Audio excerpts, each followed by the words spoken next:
Sikreto natin siyang susundan. Gusto ko malaman kung anong sadya niya dito. At may kutob ako na si Jonas ang pupuntahan niya. Sige, hindi ka na.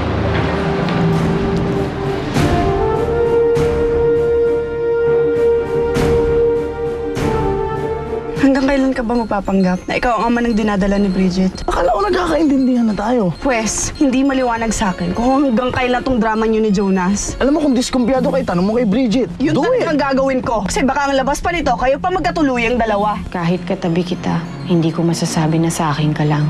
Parang nararamdaman ko na may kahati pa rin ako sa'yo. Mami, bakit sa kabila nung pag-amin ni Lester na sila na ni Bridget, parang hindi pa rin mawala yung paghihinala ko? Alam ko kung ano ang magbibigay ng katahimikan para sa'yo. Ano, Mami?